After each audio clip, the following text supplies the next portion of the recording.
Hello, જય શ્રી કૃષ્ણ બધાને।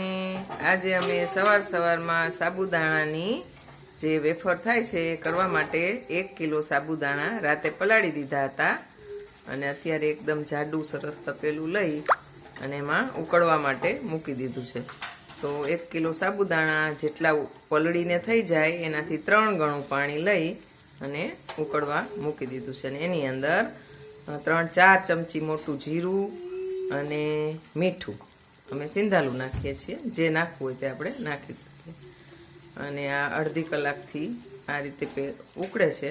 હવે આપણે થઈ જવા આવ્યું છે તો જોઈ લઈએ। સાબુદાણા આ રીતે આ પાણી કલર જેવા થઈ જાય એટલે આ આપણું તૈયાર છે।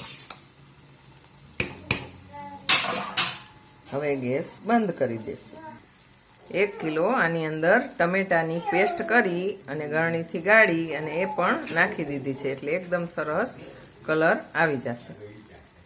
હવે આપણે થોડી વારમાં ગેસ બંધ કરી દઈશું। એકદમ પાણી કલર જેવા સાબુદાણા થઈ જાય એટલે આપણે થઈ જ ગયા છે આમ તો, એટલે હવે ગેસ બંધ કરી દઈશું। તો આવી ગયા છીએ અગાસીમાં અને ઠંડુ થવા માટે બીજા 2 તપેલામાં આમાંથી કાઢીને રાખી દીધું એટલે ફટાફટ આપણે હવે ચમચા આ રીતે પ્લાસ્ટિક પાથરી અને એની ઉપર મૂકી દેશું।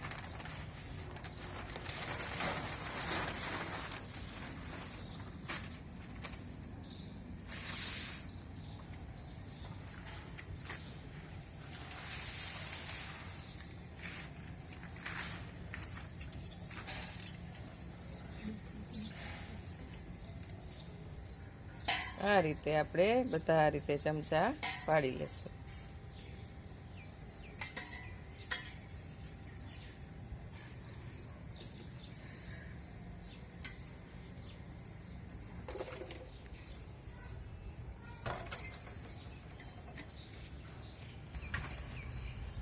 હવે આ તપેલાનું પણ ઠંડુ થઈ ગયું છે। થોડુંક ઠંડુ થાય, સેજ વરાળ વહી જાય પછી આપણે મૂકવાનું ચાલુ કરવાનું, એટલે એકદમ ગરમ ગરમ હોય તો પ્લાસ્ટિક ઉપર પ્લાસ્ટિક ખરાબ થઈ જાય અને વેફર આપણી ઉખડે નહીં।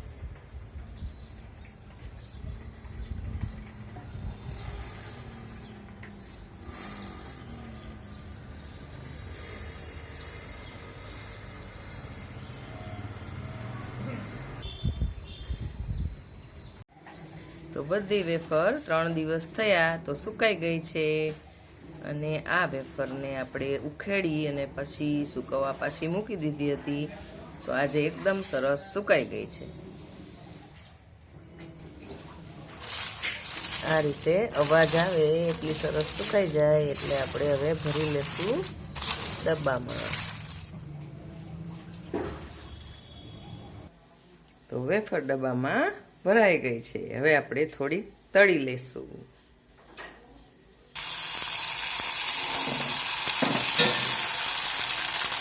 મસ્ત મજાની સાબુદાણાની વેફર રેડી છે।